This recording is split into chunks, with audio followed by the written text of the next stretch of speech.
I'm really in the camp that firmly believes Florida State is going to play a much better and different brand of football this year. I do believe that. I think there's some that doubt I believe that. They misconstrue or conflate the sense of foreboding that I have for Mike's tenure here and what remains of his career here with thinking that it's going to continue down the path it was before. I don't think it's going to continue down the path that it did just last year. I believe that will look like quite the anomaly. We may not be good enough. He may not be able to save his job at the end of the day over the next couple of years. Those are different questions. I do think they're going to play really hard. I think they're going to care. I think this spring was about weeding out that element. And him being a CEO better allows him to see it sooner because he's not so immersed in the playbook. He's not so immersed in the next play, literally on game day. He is watching the big picture. He is seeing the segment groups that are performing and aren't and why. He's able to go talk to individuals after series or a play when they come off the field. He's able to better put his hands on the problem. And so I think between weeding out those that weren't willing to give the effort, despite repeated alarms that were messages sent via the press by Mike last year, or really this spring. This spring, he did it multiple times. And I think I won't say every guy that left this program was forced out, but I think that, and I know that, some of them were based on not answering the call for intensity, focus, effort, sacrifice, all of the things that the team didn't have a year ago. There's no way with the new coaches on staff and the lessons learned from a year ago and Mike's new position basically within the head coaching ranks, rather being CEO than play caller, that you would allow for that sort of sustained nonsense to continue. I don't think it will. So by definition, that means when you go watch Florida State football this year, you're going to see a better product.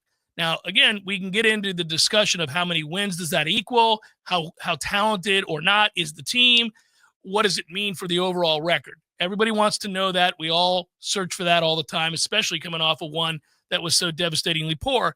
But I do think the brand of football you're going to watch, to the point that One Tribe was making, will be one that when you turn on other games, you're not going to see the appreciable difference in the way that they play the game. You might see an appreciable difference in talent, depending on who you're looking at, but you're not going to see an appreciable difference in the way or the effort that they play with. I really believe that's true. I think it's a continuation of the signs of health that we were looking for in the spring, which is he was pretty blunt and honest, assessing what was not good enough in spring practice. And even though we weren't privy to it, you got to see in the scrimmage a continuation of some of the things that he was talking about in his press conferences. And you walked away, and we walked away after a few weeks saying, oh, he's being real with the media. Mm-hmm. Now, you don't have to be when you close us out. I think it's a smart move to be, though. I think it's really smart. You don't want to lead to wild speculation and resentment and all the things that can creep in that relationship if you're not giving anything. Right, but it's correct, agreed. It's a sign of health, though, that he is doing that because he's facing the problem head on.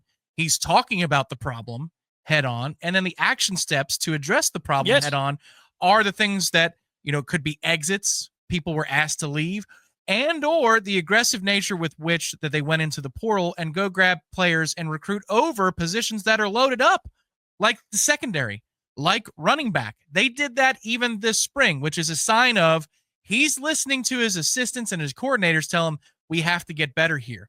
These are all signs of health. And I'll add another one.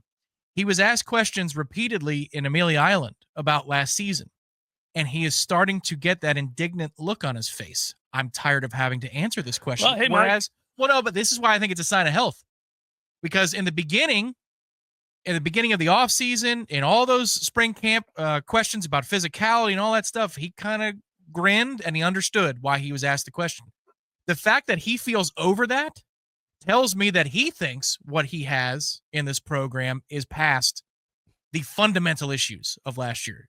Yes, it remains to be seen whether that means 7 wins, 8, 9, or worse or better.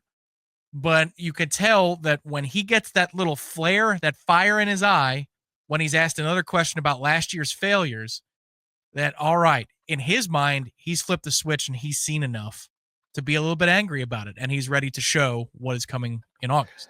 Well, good, but he's going to have to find a balance because that is the only question he's going to be asked in the offseason. This is the doldrum. This is the seemingly unending, unyielding stretch of days where people yearn for football and sit around and think, damn it, man. And what comes to mind? The success and or failure of your team from last season. I'm talking about the average college football fan. Frankly, the reporters that have to ask questions to file stories in the dead of summer. And also, the other side of that is, what will they be? So you're going to get one of those two types of questions: what you were a year ago and how this year will be different. They may do it in reverse order. I don't know, but that's what you're going to be asked. Sure. To me, the thing is, yes, he has to walk a tight line. I'm just glad that he is choosing not to be as diplomatic when answering that question. Because if he continued to be diplomatic while answering that question, that to me reeks of weakness and insecurity about what is this, what kind of footing do we have back in Tallahassee. It's an interesting one, Tom. We can juxtapose it to the early part of spring camp. Some of those pressers, like, man, he was hurting at the early part of spring camp. I think it was the residue from the season that just ended. I don't think he was fully over. I think he was kind of in shock still that happened. Well, and he was in shock that he was not seeing consistent effort out of the group in spring camp. They were still broken, and you hadn't got the element out of the room. And it felt like he was shook by that. To me, this response, just this body language to some of the questions, signals that he's no longer shook, which that's nice. I'd rather my head coach and my kicker and my quarterback not be shook before we start playing games. Let me tell you something as we sit here and daydream about the upcoming college football season. I've got good news for you, buddy, that'll help you snap out of whatever it is. 100 days. Technically. I really thought that was going to be a cornbread read. Technically. 99 days and 22 hours. Wow. Oh, double digits. You know this is always a big day for me. This is always a big day for those of us on the Jeff Cameron Show. You understand when we get to this point where you can say, we are 100 days away from the start of college football. That week 0 matchup, buddy, on August the 23rd.